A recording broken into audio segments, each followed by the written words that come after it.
सीखा था first aid के अंतर्गत, क्या सीखा था हमने कि ड्रेसिंग हम कैसे करते हैं और बैंडेजेस क्या होती है, कैसे हम ड्रेसिंग करते हैं और हमें कैसे अपने वुंड को क्लीन करना चाहिए, सब कुछ हमने सीखा था ना। और डॉग बाइट, स्नेक बाइट से हमें कैसे बचना चाहिए, इन सब चीज़ों के बारे में सीखा था ना।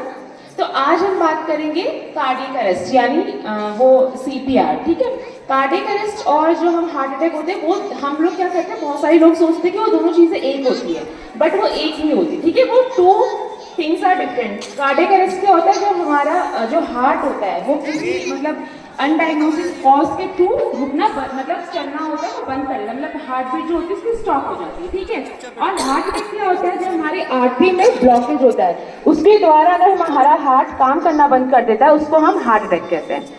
तो सबसे पहले अगर आपके सामने ऐसे कोई केसेस है ना कि अनकॉन्शियस है, मतलब बेहोश है, या किसी को मतलब वो डूब गया है, बहुत सारी चीज़ों में ये मतलब यूज होता है CPR, ठीक है। CPR की फुल फॉर्म क्या होती है, कार्डियो पल्मोनरी रिससिटेशन। क्या होती है, कार्डियो पल्मोनरी रिससिटेशन, ठीक है। कार्डियो मतलब हार्ट, पल्मोनरी मतलब हमारे लंग्स, और रिससिटेट मतलब कि उनको दोबारा कार्य में लाना, ठीक है। तो उसकी फुल फॉर्म समझ में आ गई है ना, कार्डियो पल्मोनरी रिससिटेशन, ठीक है। अब हम यहाँ पे ना डेमो करके दिखाएंगे, ठीक है। मैम मैं जैसा बोलते रहूंगी, आप वैसा करते लीजिएगा।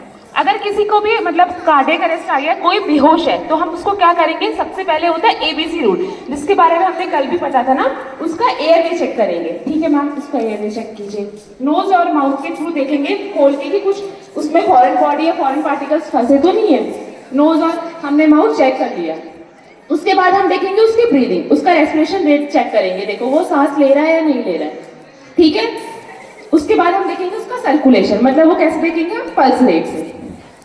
मैंने आपको बताया था ना कि हम अपनी रेडियल पल्स कैसे फील करते हैं, वही चीज, ठीक है। ये चेक करने के बाद हम देखेंगे, अब हम उसका नाम उससे पूछेंगे कि वो कॉन्शियस है नहीं है। उसके गाल में आप ऐसे, हाँ देखो वो कोई रिस्पॉन्स कर रहा है, नहीं कर रहा है, इसका मतलब वो अनकॉन्शियस है, ठीक है, वो कुछ भी नहीं बोल रहा। उसके बाद अब हम करेंगे क्या, CPR का प्रोसेस स्टार्ट। और अगर आपके साथ में कोई है तब तक हम उसको इन्फॉर्म कर देंगे कि आप जो भी नियर बाय आपके इमरजेंसी सर्विसेज है उसको कॉल करके बुला लीजिए, क्योंकि जो CPR होता है ना वो हमारा प्राइमरी एड होता है कि जब तक हमारे पास पूरी फैसिलिटीज ना आ जाए या हम जब तक फैसिलिटीज के पास ना पहुंच जाए तब तक हम उस पर्सन को कैसे ठीक कर सकते हैं, वो सिर्फ एक प्राइमरी एड होता है, ठीक है। उसके बाद हम क्या करेंगे, हमारे जो चेस्ट बोन होती है, स्टर्नम होता है हमारे बॉडी का पार्ट, स्टर्नम होता है सबसे ऊपर, इसके बाद होता है हमारे बॉडी, उसके बाद होता है हमारा डिफाइड प्रोसेस। तो स्टर्नम है, वहां पर हम जो हमारा डोमिनेंट हैंड होगा उसको, नॉन डोमिनेंट हैंड को हम नीचे रखेंगे, डोमिनेंट हैंड को हम ऊपर रखेंगे, ठीक है। हमने अब कोई राइट होता है, कोई लेफ्ट होता है, जो उसका डोमिनेंट होगा मतलब जिससे वो सारे काम करता है वो ऊपर रहेगा, नॉन डोमिनेंट हैंड नीचे रहेगा। और हमने जो हमारी बॉडी का स्टर्नम पार्ट है वो इतना डीप करना है, सिर्फ 2 से 2.5 सेंटीमीटर डीप करना। हम जब हम पुश करेंगे तो वो 2 से 2.5 सेंटीमीटर क्या हो जाना चाहिए, नीचे पुश होना चाहिए, ठीक है। और इसका एक रेट होता है 100 compression 100 beat per minute ratio 2, 100:2, मतलब कि आपको 1 मिनट में 100 चेस्ट कंप्रेशन देने, और 2 हमारे पास एक एम्बू बैग होता है, आर्टिफिशियल मैनुअल ब्रीदिंग यूनिट उसको कहा जाता है, ठीक है। और अगर हमारे पास वो अवेलेबल नहीं है तो हम माउथ टू माउथ वेंटिलेशन भी उसको दे सकते हैं। तो अब हम स्टार्ट करते हैं CPR की प्रोसेस। देखो अब आप काउंट करोगे, ठीक है, हम यहाँ पे टाइमर भी लगा सकते हैं, हाँ।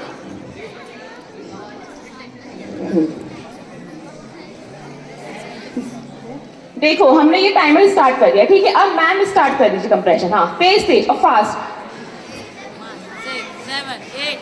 10, 11, 12, 13, 14, 15, 16, 17, 18, 19, 20, 21, 22, 23, 24, 25, 6, 27, 28, 29, 30।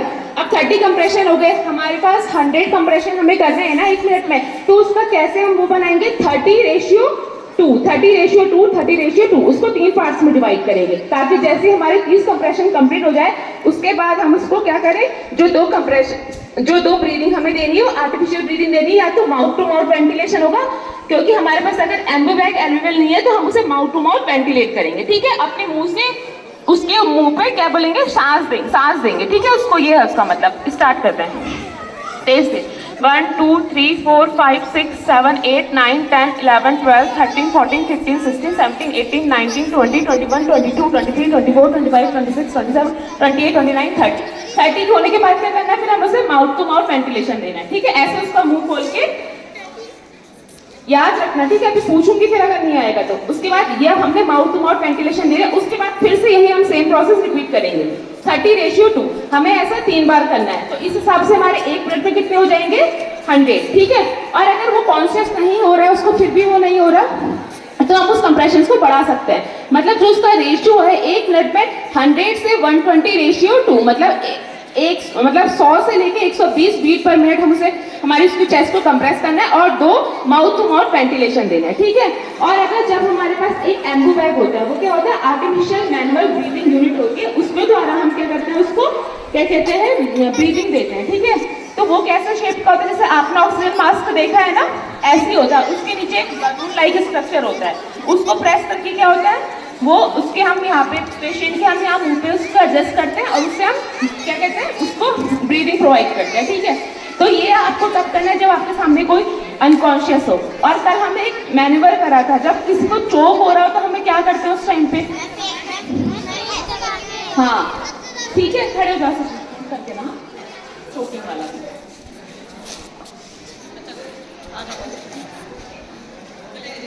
पहले हमें क्या करना है, हाँ ये अपना हाथ ऐसे रखना है और यहाँ पे अपनी ऐसे फिस्ट बनानी है, ठीक है। देखो ऐसे, हाँ ऐसे फिस्ट, ये देखो ऐसे, और उसको जहाँ पे एब्डोमेन है उससे नीचे यहाँ पे प्लेस करके हाँ ऐसे पीछे को खींचना, हाँ ऐसे, ठीक है। ताकि जो उसको जो आर्टिकल उसके जो पार्टिकल उसके उसमें फंसा हो क्या हो जाए, निकल जाए।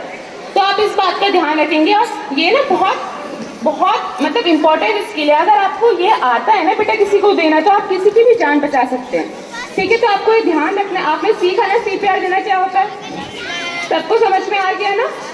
अगर